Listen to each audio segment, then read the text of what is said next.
tarde para todos. Estamos aqui novamente para levarmos mais um trabalho, mais um estudo sobre o Livro dos Espíritos. Nós já estamos no capítulo 9, onde estamos tratando da ação dos espíritos e de sua influência sobre os fenômenos da natureza. E colocamos aqui, para darmos início a esse nosso estudo, uma frase formidável do nosso venerando Espírito Emmanuel, que pede que a maior caridade que podemos fazer pela doutrina espírita é a sua divulgação. É o que nós temos feito. Já há muitos anos, 4, 5 anos, desde um pouco antes da pandemia, nós já estávamos fazendo essa pregação. E continuaremos até quando Deus entender que deva chegar ao final. E se Deus quiser, nós chegaremos ao final. Então vamos em frente. Pessoal, nesse capítulo 9, nós estamos tratando da visão espírita, que os espíritos agem, não é, como agentes da vontade divina. Todos nós somos agentes da vontade divina nos fenômenos da natureza, não por acaso, mesmo porque nós sabemos que o acaso não existe, mas com um propósito providencial de restabelecer o equilíbrio e promover a evolução. Sim, porque tudo no universo tende ao equilíbrio. Os homens é que quebram esse equilíbrio, mas a tendência é finalmente haver o equilíbrio. Essas ações, portanto, guiadas por leis naturais, podem ser instintivas para espíritos menos evoluídos.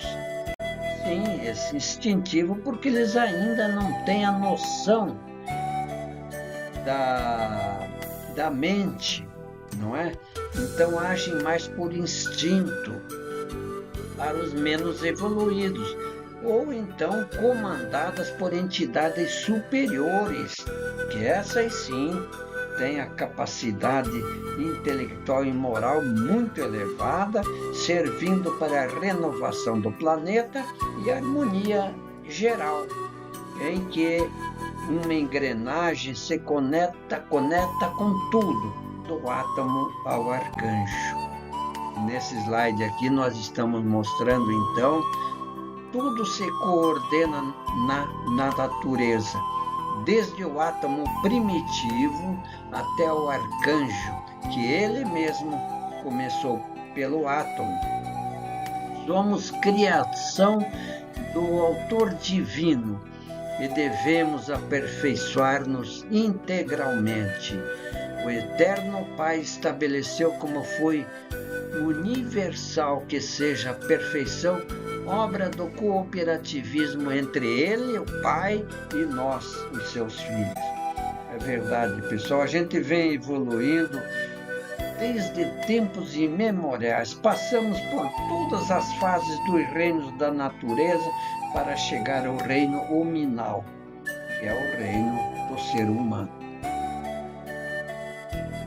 Vamos tocando. Na pergunta 537, quis saber Kardec se a mitologia greco-romana, por exemplo, dos antigos, é inteiramente fundada sobre as ideias espíritas, com a diferença de que consideravam os espíritos como divindades.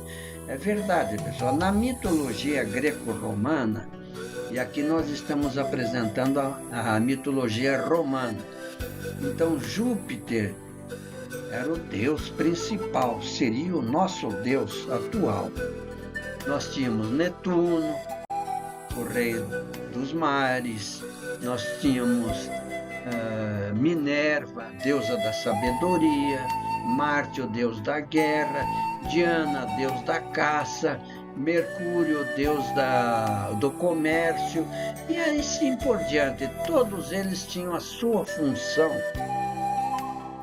e dentro da cultura romana daquela época. Ora, eles nos representam, esses deuses ou espíritos, como eles entendiam, com atribuições especiais. O nosso querido Júpiter, por exemplo, dos antigos romanos, ele tinha o raio nas mãos, não é? E com esse raio ele podia destruir à sua vontade o que ele bem entendesse. Assim, uns eram encarregados dos ventos, outros do raio, outros de dirigir, presidir a vegetação, etc. Essa crença é destruída, é destituída de fundamento? Pergunta Kardec. Ele responde, tão pouco destituída de fundamento que está ainda muito aquém da verdade, portanto, muito longe de ser verdadeira, né? É mitologia, é coisa que foi inventada pelos homens e é claro que não calcou na mente das gerações que foram se sucedendo e evoluindo. Na pergunta 537A, pela mesma razão, pergunta Kardec, poderia então haver espíritos habitando o interior da Terra e presidindo aos fenômenos geológicos? Porque antigamente, pessoal, havia pessoas que acreditavam piamente que havia seres no interior da Terra. E nós sabemos que é simplesmente impossível. Então eles respondem, esclarecendo Kardec, esses espíritos não habitam precisamente a Terra, mas presidem e dirigem os fenômenos segundo as suas atribuições.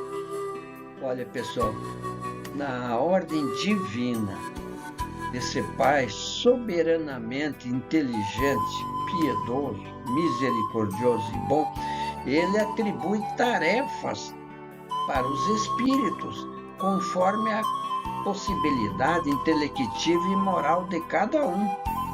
Então, esses espíritos, eles dirigem os fenômenos de acordo com aquilo que foi atribuído a ele, espírito.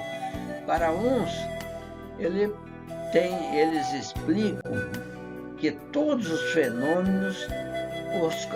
aqui é o seguinte, eu me enganei. Um dia, prossegue o espírito superior, esclarecendo Kardec, um dia tereis a explicação de todos esses fenômenos e os compreendereis melhor.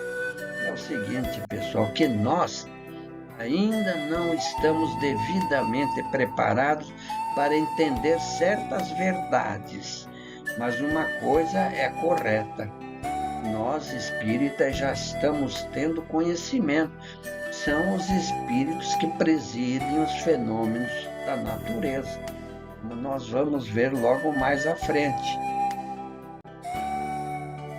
Aqui nós mostramos, pessoal, esses espíritos assim ainda numa classe bem restringida em termos intelectuais e morais, eles são destinados por Deus e sob a orientação dos espíritos superiores a tratar dos fenômenos da natureza.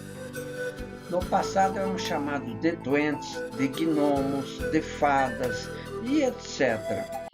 E são seres que cuidam da natureza, não é? Das plantas, das florestas, dos mares, dos rios, enfim, de tudo o que existe em nossa natureza. Então são seres invisíveis, né, que estão dando início à sua evolução intelectual, moral. Então vamos prosseguir. Na 538, os espíritos que presidem os fenômenos da natureza formam uma categoria especial no mundo espírita? São seres à parte ou espíritos que foram encarnados como nós? Que os serão, quer dizer, ainda não estão nessa fase como nós nos encontramos, não estão encarnados, ou que foram, ou seja, foram encarnados, né?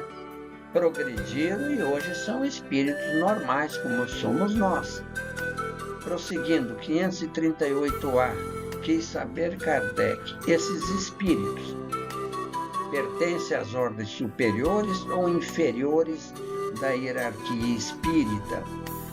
Responde, os espíritos superiores, segundo o seu papel mais ou menos material ou inteligente. Uns mandam, outros executam.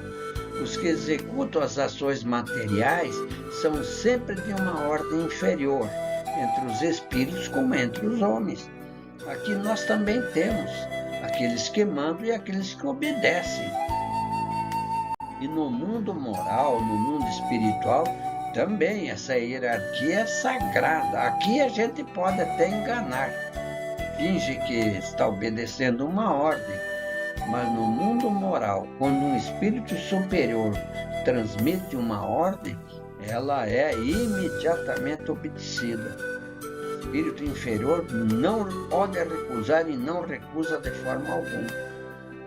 E na 539, na produção de certos fenômenos, das tempestades, vamos mostrar aqui as tempestades, por exemplo, é somente um espírito que age ou se reúne em massa? Resposta, em massas consideráveis. Verdade.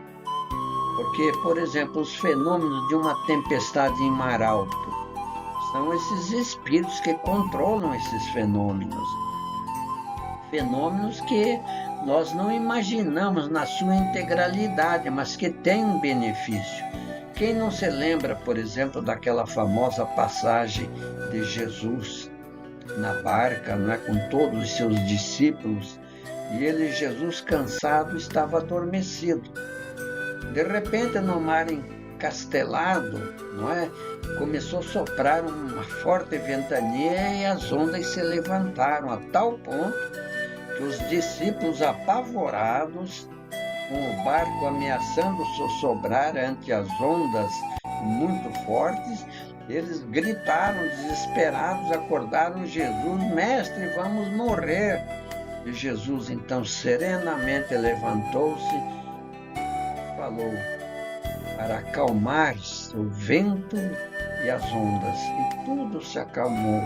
E daí fica a pergunta, pessoal: Jesus falou com o vento? Jesus falou com o mar? Não, porque o mar e o vento, eles não têm cérebros para entender, nem ouvidos para escutar. Ele falou com essas milhares, incontáveis entidades, como estamos mostrando aqui, que cuidam da natureza. Eles ouviram um ser muito superior ditar uma ordem e eles obedeceram. No livro Os Mensageiros, pessoal, na parte quase final, também André Luiz nos mostra numa mata muito bonita, preservada, era um espírito desse que nós estamos vendo aqui, que cuidava dos interesses daquela mata. Então, ele foi convidado, foi até lá, conversou com a entidade. Quem ler o livro Os Mensageiros vai ver também. Quer dizer, o próprio André Luiz também vem confirmar essa tese desses espíritos chamados de elementais que cuidam do processo evolutivo da natureza. Pessoal, olha, o Espiritismo é uma doutrina formidável, que esclarece, ela nos incentiva a prosseguirmos firmes, porque quanto mais nós estudamos esse livro, muito mais nos esclarecemos. De nossa parte, estudamos esse livro há muitos anos, e a cada ano, pessoal, eu fico conhecendo melhor ainda os meandros desse livro extraordinário que os Espíritos Superiores de Allan Kardec nos trouxeram. Nós convidamos vocês para que leiam esse livro, para que assistam aqui os nossos singelos vídeos, onde damos algum esclarecimento para vocês. Finalmente, na pergunta 540, que tem uma resposta muito longa, mas muito útil, quis saber Kardec se os espíritos que agem sobre os fenômenos da natureza se eles agem com conhecimento de causa, em virtude do seu livre-arbítrio ou por um impulso instintivo e irrefletido. É claro, pessoal, que tudo depende, como nós vamos ver agora. Uns sim, outros não. Quer dizer que há a possibilidade que uns ajam pelo impulso instintivo, mas outros não. E daí eles dizem, faça uma comparação. Figurai essas miríades de animais, ou seja, milhares, milhões de animais que pouco a pouco fazem surgir do mar as ilhas e os arquipélagos. Que animais são esses? São os corais, pessoal. Corais maravilhosos que a gente vê no fundo do mar e que vão formando, né, vão se aglomerando cada vez mais e que agem assim com um objetivo providencial e que essa transformação da fase do globo não seja necessária para a harmonia geral. Por que motivo fazem isso? Eles não sabem, não têm a menor noção, mas tudo isso está na providência divina. Providência divina. Enquanto eles vão provendo as suas necessidades materiais, e sem se aperceberem que são instrumentos de Deus. São esses seres, os caramujos, os crustáceos, tudo isso, eles colaboram para Deus, para as providências materiais da natureza. Pois bem, prosseguem os espíritos, da mesma maneira, os espíritos mais atrasados são úteis ao conjunto. Todos têm uma função. Enquanto eles ensaiam para a vida e antes de terem plena consciência de seus atos e de seu livre-arbítrio, agem sobre certos fenômenos de que são agentes sem o saberem. Primeiro executam as ordens recebidas, mais tarde, quando sua inteligência estiver mais desenvolvida, comandarão e dirigirão as coisas do mundo material e mais tarde ainda poderão dirigir as coisas do mundo moral. Como nós vemos esses espíritos super evoluídos, né? Fora da religião espírita nós temos homens e mulheres extraordinários que chegaram a esse desenvolvimento intelectual e moral para dirigir nações. E no meio espírita podemos citar as graves responsabilidades que tiveram Divaldo, Chico, Bezerra, quantos e quantos, não é? É assim, para encerrar, que tudo serve, tudo se desencadeia na natureza, desde o átomo primitivo até o arcanjo, pois ele mesmo começou pelo átomo, admirável lei de harmonia de que o vosso espírito limitado ainda não pode abranger o conjunto. Veja que naquela época, há mais de 150 anos atrás, para Kardec, não é? Era difícil ainda de abranger esse conjunto e que para nós, no momento, também temos dificuldades. Por que não? Apenas André Luiz, sim, ele veio já mais esclarecido, operando com espíritos superiores, que nos trouxe muita coisa ainda que o Espiritismo não pôde trazer, em consequência de que, mais de um século atrás, ainda não haveria essa possibilidade. Mas agora existe e estamos aprendendo cada vez mais. Pessoal, antes de encerrarmos, eu gostaria que vocês assistissem o meu canal no YouTube, Rui Espiritismo. É só digitar lá Rui Espiritismo e tem lá centenas de estudos, lives sobre o Evangelho de Jesus, etc. E tudo isso nós passamos para o Facebook, no Instagram, no X, antigo Twitter, e também no WhatsApp, onde temos um grupo Os Mensageiros, com mais de 30, 40 pessoas, onde todos recebem aqui as bênçãos da doutrina espírita. Então eu peço que vocês apoiem esse meu canal, não é? Clicando lá no sininho, não é? Compartilhando, se inscrevendo. Isso beneficia não a mim, mas beneficia o canal e essas instruções que os Espíritos do Bem trazem para nós, para nos esclarecer. Eu fico muito agradecido, que Jesus abençoe vocês. E para finalizar, nós sempre temos uma mensagem evangélica. Uma mensagem que sempre será do nosso inesquecível Chico Xavier, com a sua imensa sabedoria moral e intelectual. Abençoemos aqueles que se preocupam conosco, que nos amam, que nos atendem às necessidades. Valorizemos o amigo que nos socorre, que se interessa por nós, que nos escreve, que nos telefona para saber como estamos indo de saúde, de bem-estar.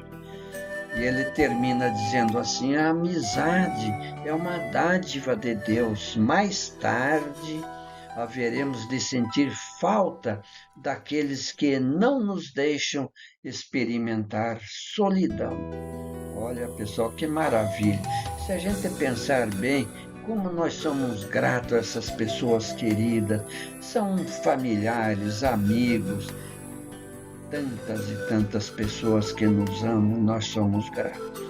Que Jesus, pois, abençoe a todos nós, sejam felizes e, se Deus permitir, estaremos juntos uma próxima quarta-feira, sempre iluminada por esse livro extraordinário, Livro dos Espíritos. Portanto, meus queridos, até a próxima quarta-feira, se Deus assim quiser.